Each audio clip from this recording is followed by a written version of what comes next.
Bismillahirrahmanirrahim. Assalamualaikum warahmatullahi wabarakatuh.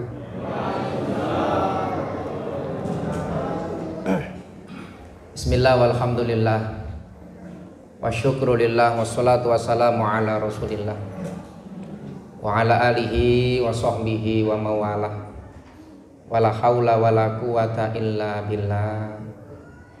Rabbi shrah li sadri wa yassir li amri wahlul 'uqdatam min lisani yafqahu qawli, amma ba'd.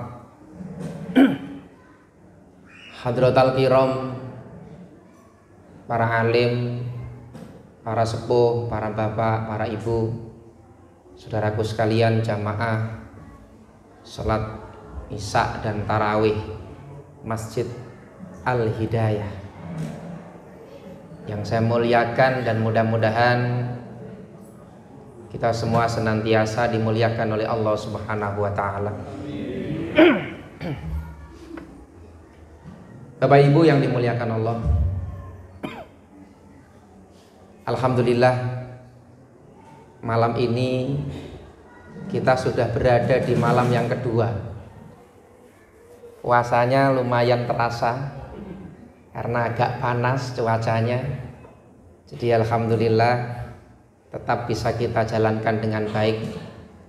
Mudah-mudahan ibadah kita, puasa kita, qiyamul lail kita, infak sedekah kita diterima oleh Allah Subhanahu wa taala. Bapak Ibu yang dimuliakan Allah Subhanahu wa taala, bulan Ramadan adalah bulan di mana bertepatan dengan momentum untuk meningkatkan keimanan kita, baik keimanan secara spiritual maupun keimanan secara sosial. Sebab keimanan ini ada keimanan yang dilakukan dalam kondisi ibadah mahdhah seperti sholat, puasa, zakat, ini mahdhah. Ada yang keimanan berkaitan dengan sosial, masalah muamalah, seserawungan, pergaulan dengan sesama. Maka subhanallah, momentum Ramadan ini pas untuk meningkatkan keimanan tersebut dengan merasakan kenikmatan dalam ibadah. Kalau bahasanya para ulama, ladzatul iman, lezatnya keimanan. Lah, lezatnya iman itu, ini tak urut dulu ini. Lezatnya iman itu bisa dirasakan dengan lezatnya ibadah. Jadi ada orang merasakan ibadah, itu merasakan kenikmatan yang luar biasa. Akan tetapi kita akui bersama bahwa merasakan nikmatnya iman, merasakan nikmatnya ibadah ini bukan hal yang gampang.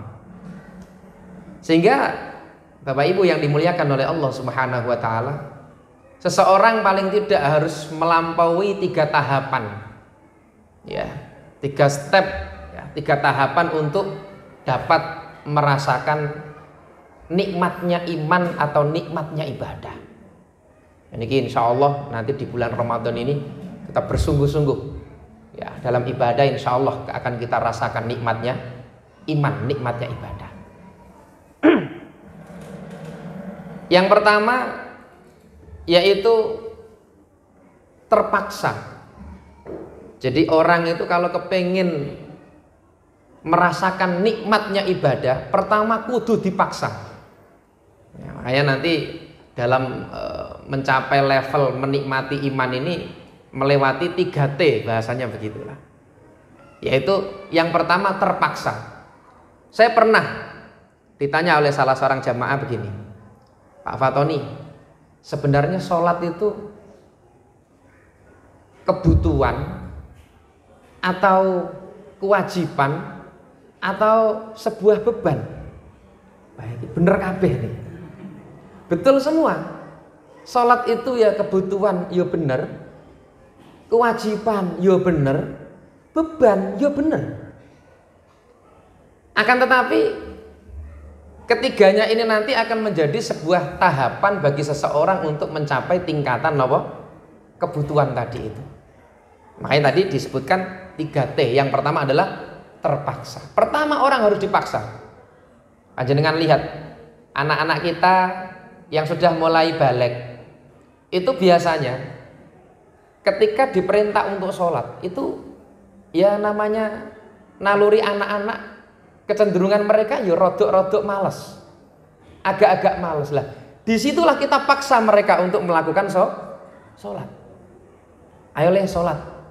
Semula muter-muter. Kalau umur 7 tahun langsung edok-edok dipukul, edok-edok tapi tak pukul kamu nggak mau sholat. Tapi kalau sudah 10 tahun dipukul betulan. Tapi jangan pakai balok yang segini ya. Pakai sapu atau apa supaya mau sholat. Ini dalam proses dipaksa. Begitu sudah terbiasa, ya seperti kalau panjenengan ngeten niki awal-awal traweh, Pak rasanya mabut, kudu dipaksa. Yang biasanya kalau malam itu habis tidur itu paling sholat tahajud 2 rakaat, habis itu tidur lagi. Lagi habis isya disuruh traweh 8 rakaat. Kadang ada yang 20 rakaat. Berat nggak? Berat. Maka di situ harus dipaksa. Ya. Kalau sudah dipaksa, nisbat anak kecil tadi, ya, nisbat putra putri kita, itu nanti kalau sudah mulai balik, sudah mulai dewasa, itu akan terbiasa. Sampean kok rajin sholat, biasa dari kecil memang dipaksa, dididik oleh orang tua saya. Kulino biasa. Nah, sama kita nggih ngoten. Kita ketika ini sudah malam kedua ya, sudah mulai biasa nggih. Kemarin kan sudah muas dipaksa, segini sudah mulai malam kedua sudah terbiasa. Nah, mungkin kemarin itu subuh bangun itu masih agak jarem-jarem kaki gitu ya, karena jarang sholat malam banyak. Begitu awal Ramadan sholat malam 8 rakaat, bangun tidur subuh itu atau bangun tidur mau sahur itu mungkin agak pegel-pegel lah, itu biasa, perlu dipaksa. Nah, begitu sudah malam kedua, malam ketiga kita akan merasa biasa, kulino. Kemarin juga begini kok, biasa. Kita menikmati itu. Nah, anak-anak kita juga demikian, Bapak Ibu yang dimuliakan oleh Allah Subhanahu wa taala. Jadi tahapan yang kedua setelah dipaksa atau terpaksa tadi itu, maka akan melalui tahapan yang namanya terbiasa. Kulino, ya, kulino. Makanya nyuwun sewu seperti kula panjenengan semua yang dulu misalkan pernah mondok, itu dididik betul itu di pondok itu. Pondok itu kegiatan full. Belajar, musyawarah. Nanti malam bangun, qiyamul tahajudan. Habis itu tidur sejenak, subuhan. Loh niku kalau nggak dipaksa susah. Nah, alhamdulillah begitu waktu kecil dulu dipaksa, sekarang sudah terbiasa. Kalau sudah terbiasa, Bapak Ibu yang dimuliakan oleh Allah Subhanahu wa taala, seseorang itu akan menapai tingkatan jenjang yang berikutnya, yaitu terasa. Jadi ono terpaksa, ada terbiasa, baru terasa. Artinya dia bisa merasakan nikmatnya ibadah, bisa merasakan nikmatnya sholat, bisa merasakan nikmatnya puasa, bisa merasakan nikmatnya berbagi. Ini akan bisa dirasakan. Yang sebelumnya, was, ibadah wabet, sholat berat, berbagi ini rasanya kok abot, mau ngasih loh berat rasanya. Bahkan ada orang sebagian yang mengatakan, saya belum bisa bantu. Kenapa? Hati saya belum bisa ikhlas. Membantu kok nunggu ikhlas juga, bantu jenengan. Bantu saja pokoknya, biasakan membantu. Nantilah ikhlas dewe. Biasakan ibadah, tadi loh kulino tadi loh ya. Biasakan ibadah, biasakan sholat, nanti ikhlas sendiri. Nah, jangan pernah jenengan mau bantu orang, mau ibadah, tapi nunggu ikhlas lah. Wah ini repot, ya nggak ikhlas. Jadi ikhlas itu nanti ketika jenengan sudah beramal dan lupa dengan amal kebaikan jenengan itu, disitulah letaknya ikhlas. Tapi kalau saya eling terus, aku ini wis nyumbang neng kotaan 10.000. Siswa wis gak nyumbang, eling terus soalnya. Tapi nek sudah lupa, kemarin nyumbang berapa ya? Wah, cocok orang nyumbang, akhirnya nyumbang meneh. Oh gitu ya, nyumbang lagi. Nah ini ketika kita sudah lupa dengan amal kita, dengan amal soleh kita, disitulah ikhlas. Karena jenengan kalau mau nyumbang nggak usah nunggu, nyumbang terus sampai mau. Lah, tingkatan yang selanjutnya yaitu terasa. Bagaimana ketika orang itu merasakan nikmatnya ibadah. Bapak Ibu yang dimuliakan Allah, para salafus sholih, para sahabat niku saking nikmatnya sholat itu sampai suatu ketika ada seorang sahabat, dalam keterangan ya, wakila Sayyidina Ali, wakila Sayyidina Umar, pada saat kena panah, terkena panah di punggungnya. Jenengan tahu panah Pak ya? Panah itu bentuknya kayak pancing gini. Ya, kayak pancing begini. Ini kalau sudah masuk, ditarik mesti katut nih dagingnya. Betul nggih? Gak bisa kita bayangkan sakitnya kayak apa. Panah ditarik. Maka sebelum ditarik, nanti dulu.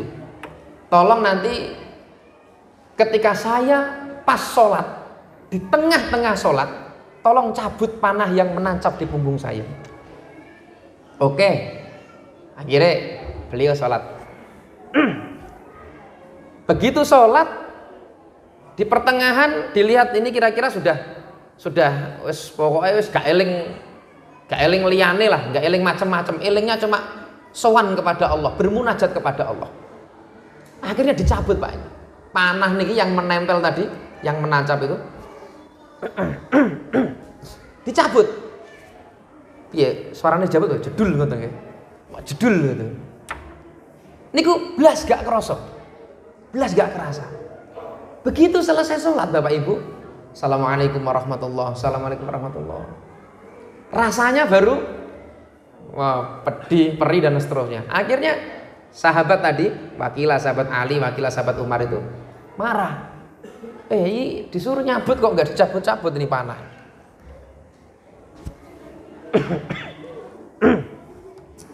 Dipikir panahnya belum dicabut. Iki kok gak dicabut, ini gimana panahnya? Sudah ya Ali, sudah tak cabut. Loh betulan kan? Kok gak kerasa? Loh Pak, coba pas sholat panah dicabut gak kerasa. Dipikir belum dicabut. Ini saking lezatnya ibadah, saking nikmatnya ibadah, sampai panah yang sakitnya begitu dicabut gak kerasa. Oh, ini kalau sudah melalui tingkatan yang tertinggi tadi itu, merasakan nikmatnya ibadah. Makanya kita harus terus berlatih. Ya, terus berlatih. Harus itu. Jangankan kok panah dicabut, Pak. Kalau tingkatan kita kula panjenengan ini, salat dicokot semut ngoten mawon wis ngomong ngene. Salat digigit nyamuk ngene. Iki salat kok isih krasa dicokotnya nyamuk. Iki wis berarti wis mikire urung sowan kepada Allah ini. Masya Allah. Apalagi ada orang sholat, ya orang sholat ada anak kecil, biasanya kan ada ya kalau sholat itu ada anak kecil rame gitu. Oh marah-marah Pak, anaknya siapa itu? Ganggu orang sholat loh. Sampai sholat kok sempet-sempetnya dengerin anak kecil rame itu loh. Ngoten nggih. Jadi makanya saya sering kampanye di mana-mana. Anak kecil di masjid, di mushola itu enggak apa-apa. Anu Pak, itu lari-larian. Ya namanya anak kecil lari-larian. Kalau bapaknya yang lari-larian dimarahin enggak apa-apa. Kalau anaknya enggak masalah, wong anak kok. Makanya kita pernah ngaji itu ya, hadis yang mengatakan bahwa lau ya'lamul maru, seandainya orang yang lewat di depan orang yang sholat itu tahu betapa besar dosanya, maka dia akan menunggu orang selesai sholat sampai 40, mewakili 40 hari, 40 bulan, 40 tahun dan sebagainya. Khitab itu tentu diarahkan kepada orang mukallaf. Islam akil balik. Islam akil balik mukallaf. Lah kalau anak kecil lah Islam berakal tapi belum balik. Atau Islam balik tapi belum berakal. Anak kecil ada ya? Balik tapi belum berakal. Ada nggak? Ada ya, saudara-saudara kita yang berkebutuhan khusus. Itu kan sudah balik, janjiannya wis balik, tapi nggak akil. Nah, itu juga nggak masalah. Kadang ada yang protes itu, Pak. Wah, itu nggak usah dijak ke masjid, nggak usah dijak ke musola. Saya katakan, Pak, nanti ketika kula panjenengan ini semua sudah meninggal dunia, siapa yang akan meneruskan perjuangan kita memakmurkan masjid-masjid kita ini? Anak-anak kita kecil-kecil itu. Nah, ini terkait dengan apa namanya tadi, orang sholat kok terganggu dengan suara anak kecil, terganggu dengan nyamuk, terganggu dengan semut, apalagi panah tadi wes adoh jauh. Maka Bapak Ibu yang dimuliakan Allah Subhanahu wa taala, tingkatan orang itu terkait dengan sholat ya, itu ada 3 ya. Ada orang itu yang seneng pas sholat, ada orang yang seneng pas selesai sholat, ada orang yang seneng pas gak sholat. Oh no nih. Yang pertama seneng pas sholat, ya tadi itu tingkatannya para anbiya wal mursalin wasyuhada, orang-orang solih, para wali-wali Allah, para nabi, para rasul. Itu nek sholat senengnya masya Allah, sampai ditunggu waktu sholat itu. Kapan sholat, kapan sholat, kapan sholat. Sehingga apa? Kalau pas sholat itu langsung fokus bermunajat kepada Allah, koyok-koyok yang lain itu hilang semua. Nah, bahasa tasawufnya fana. Fana itu hilang. Yang ada cuma dia sama Allah sedang bermunajat. Ya, sedang asyik masyuk bercengkrama dengan Allah. Oh, ini makamnya makam kelas tinggi, Pak. Makam kelas tinggi. Kalau makam kita ya belum nyampe situ lah. Lah, makam kita paling boten nomor 2 ini. Seneng kalau selesai sholat. Wah, jenengan habis sholat lah seneng ya guyu. Alhamdulillah habis sholat. Seneng, bahagia, Pak. Seneng. Kadang kita itu kalau belum sholat itu sumpek, betul ya? Belum sholat. Biasa jamaah kok pas, misalkan pas waktu jamaah ada udzur gitu, itu sumpek. Gak jamaah, sedih, gelisah gitu. Begitu sholat selesai, habis sholat, habis melaksanakan kewajiban, alhamdulillah, seneng. Nah ini yang repot ini, yang ketiga ini, seneng kalau pas gak sholat. Ibu-ibu ditanya, Bu kok mboten sholat? Alhamdulillah Pak lagi halangan. sorry Bu. Ini saya cuma contohkan tok. Bu kok mboten sholat? Alhamdulillah Pak ndak sholat pas halangan. Wah, enggak sholat kok alhamdulillah itu piye? Masyaallah. Ada enggak Bu yang seperti itu, Bu? Orangnya ada. Bapak Ibu yang dimuliakan Allah Subhanahu wa taala, mungkin ini yang dapat saya sampaikan. Jadi monggo di momentum Ramadan ini betul-betul kita maksimalkan ya ibadah kula panjenengan semua. Ini pesan untuk saya pribadi. Mudah-mudahan juga untuk panjenengan semua kita semangat dalam ibadah, baik ibadah yang tadi nggih mahdho berkaitan dengan sholat, puasa, zakat dan seterusnya, atau ibadah yang sifatnya muamalah, hablum minallah, hablum minan nas. Hubungan sesama saudara, sesama manusia, dengan tetangga dibaiki, dengan keluarga dibaiki, dengan kerabat, handetolan, dengan kawan diperbaiki dan seterusnya. Sehingga balance, seimbang antara hak kita dengan Allah dan hak kita terhadap manusia. Mudah-mudahan kula panjenengan semua diberikan maunah, diberikan pertolongan oleh Allah Subhanahu wa taala untuk melaksanakan segala rangkaian ibadah di bulan suci Ramadan. Amin Allahumma amin ya rabbal alamin. Saya Ahmad Fatoni mohon maaf yang sebesar-besarnya. Wa akhiran Allahumma fiqh lakum. Assalamualaikum warahmatullahi wabarakatuh.